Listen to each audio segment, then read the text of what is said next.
नमस्ते, welcome back to my YouTube channel. मैं Rupa, certified yoga teacher from ministry of Ayush. आज मैं आप लोगों को सर्वांगासन करके दिखाऊंगी। सर्वांगासन बहुत अच्छा आसन है।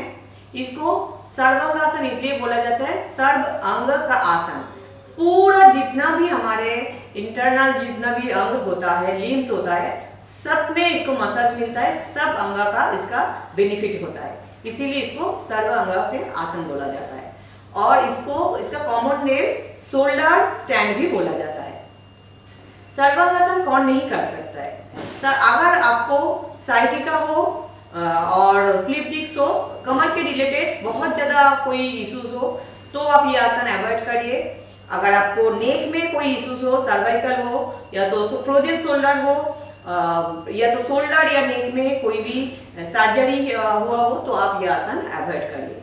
अगर आपको हाई ब्लड प्रेशर हो तो आप ये आसन अवॉइड करिए। और हार्ट के रिलेटेड कोई भी इश्यूज हो और हार्ट में कोई भी सर्जरी हुआ होगा तो आप ये आसन नहीं कर सकते। लेकिन अगर आप कंटिन्यू इशू आने से पहले से बहुत लंबे समय से कर रहे हो तो हार्ट में आपका कभी भी कोई भी इशू नहीं आएगा, कोई भी प्रॉब्लम नहीं आ सकता है।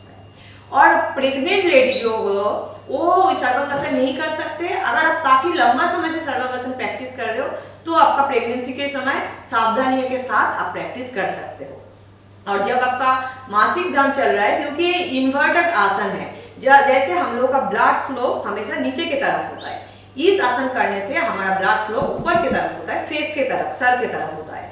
तो इसलिए जिस टाइम आपका मासिक धर्म चल रहा है उस टाइम आप ये आसन अवॉइड करें।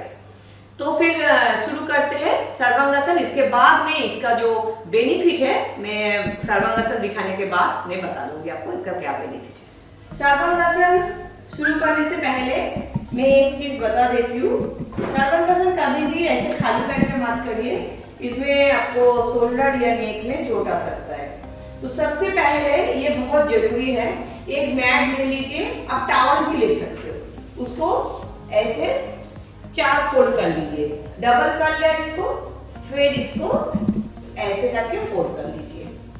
ठीक है, ये फोल्ड करने के बाद इधर का जो हिस्सा है 1 2 3 4 दिखाई दे रहा है, इसको इधर मत रखिए, मतलब शोल्डर की तरफ मत रखिए, इसको इस साइड रखिए और जो स्मूथ सरफेस है यहाँ पे उसको शोल्डर की तरफ रखिए। ठीक है, ये बहुत जरूरी है, इसको अवॉइड मत करिए, इसको अच्छी तरह से ध्यान रखिए। आप इसके जगह जिसके पास अगर और दूसरा मैट नहीं है तो आप वो टॉवल यूज कर सकते हो। सेम ऐसे ही थोड़ा सा मतलब ठीक होना चाहिए, हल्का।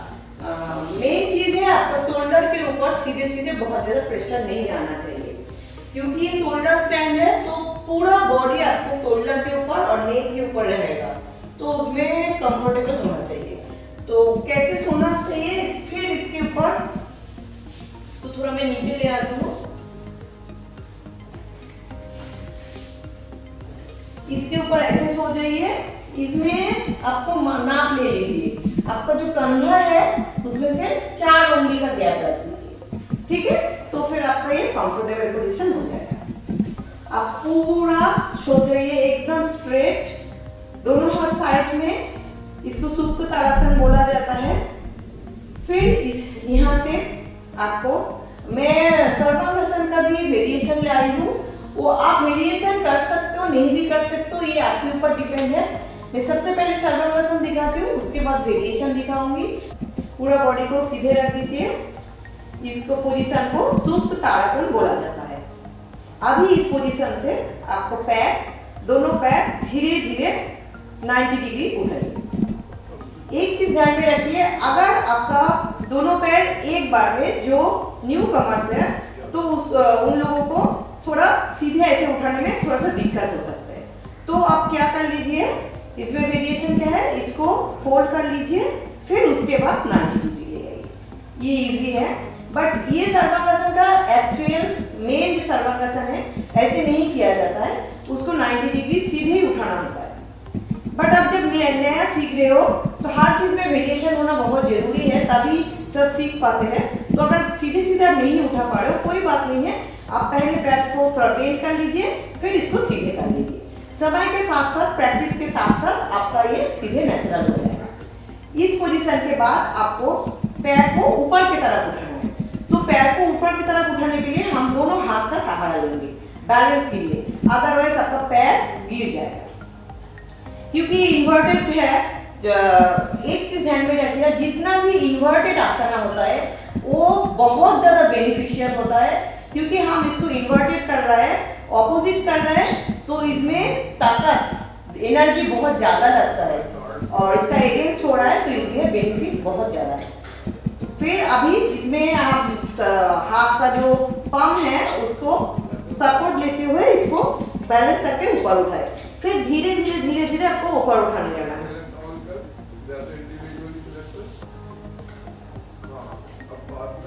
अभी आप क्या करेंगे,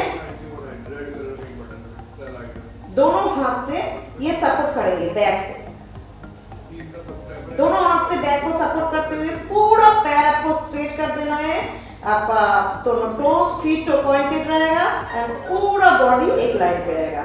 आपका चीन चेस्ट के साथ सट जाएगा, टच हो जाएगा। इसी पोजीशन पे आप कुछ देर तक 30 सेकेंड्स, 1 मिनट, 2 मिनट और 5 मिनट तक होल्ड कर सकते हो। होल्ड करने के बाद फिर आपको धीरे धीरे पैर नीचे आने के टाइम पैर को आप पीछे ले जाइए, फिर दोनों हाथ खोल दीजिए, धीरे धीरे धीरे धीरे बॉडी नीचे लाइए, फिर दोनों पैर धीरे धीरे नीचे। अब इसमें भी वेरिएशन है, जैसे मैं नीचे ले गई, एक चीज ध्यान में रखिएगा, जब नीचे आने के टाइम सर्वांगासन में आपका सर मैट से ऊपर नहीं आना चाहिए, सर मैट पे होना चाहिए, बॉडी से नीचे आएगा, ठीक है। तो इस टाइम काफी बैलेंस होना चाहिए। जो शुरुआत करते हैं उसके लिए बैलेंसिंग करना बहुत ज्यादा मुश्किल होता है। तो आप क्या करेंगे, जैसे आप यहाँ पे है, फिर इसको ऐसे छोड़ दिया, फिर आप क्या करेंगे, पैर को मोड़ लीजिए, मोड़ के धीरे धीरे नीचे आइए, फिर इसको नीचे जाइए, तो आपके लिए थोड़ा आसान हो जाएगा। ये था आज का सर्वांगासन। अब हम आते हैं वेरिएशन पर। इसमें काफी सारा वेरिएशन होता है। तो हम लोग क्या करेंगे, दूसरा जो है, फिर से हम सर्वांगासन पे आएंगे, पैर को ऊपर उठाएंगे,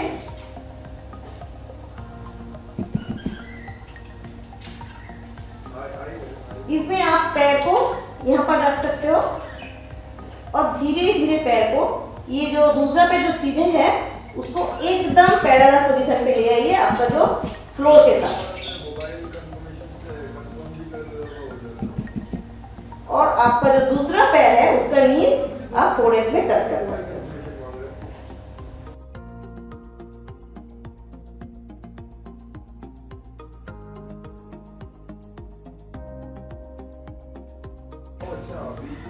And hold for 20 seconds, 30 seconds, 1 minute. And then inhale करते हुए ऊपर जाइए, फिर दूसरा लेग, पहले इसको पैरेलल में ले आइए, फिर आपका जो नीज है वो फोरहेड के साथ टच कर दीजिए।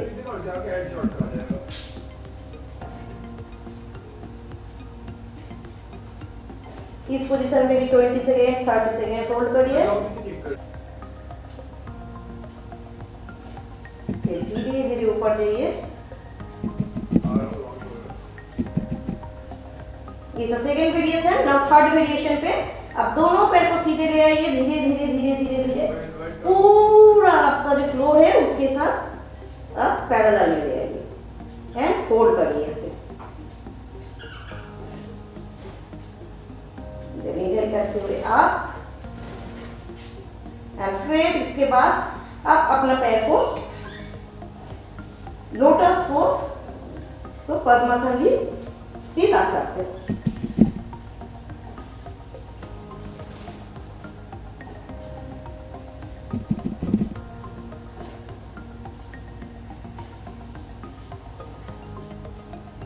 धीरे धीरे इसको ओपन कर दीजिए,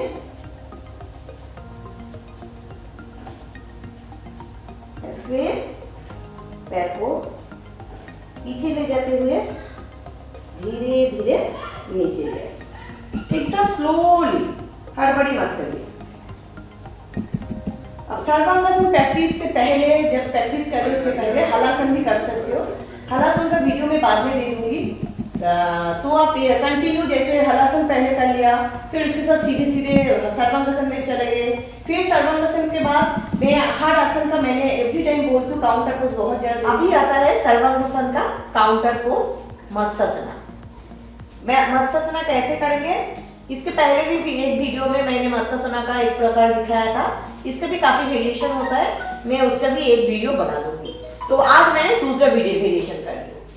तो सबसे पहले आज मैं पद्म मत्स्यासना करूंगी। तो सबसे पहले आपको पद्मासन में आना है या लोटस पोज में। फिर इसको दोनों हाथ को दबाते हुए, आपको जमीन के खिलाफ दबाते हुए इसको ऊपर आ जाइए। पूरा आपका जो क्राउन पोर्शन है उसको आप मिट्टी में रखना है, आपका मैट के ऊपर क्राउन पोर्शन को ले आना है। अब आपको दोनों हाथ से पैर का उंगली पकड़ लेना है एंड पूरा चेस्ट को ओपन करते हुए पूरा जो आपका एल्बो है वो आपको मैट में टच होना चाहिए।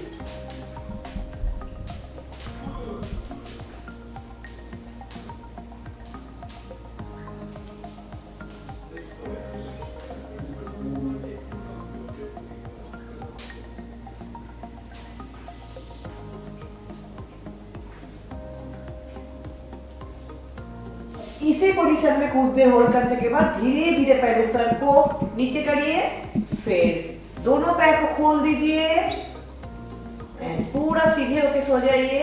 दोनों पैर को थोड़ा सा गैप रखते हुए दोनों पैर के बीच में मैट के बराबर खोल लीजिए, दोनों हाथ के हथेलियां ऊपर कर दीजिए एंड पूरा बॉडी को रिलैक्स छोड़ दीजिए। इसको शवासन बोलते हैं। मत्स्यासन के बाद शवासन करना बहुत ज्यादा जरूरी है।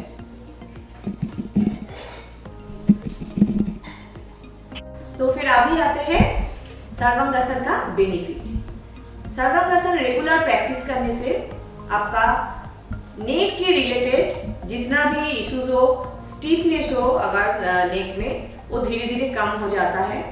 लेकिन नेक में पहले से ही सर्वाइकल का प्रॉब्लम हो तो ये मत करिए।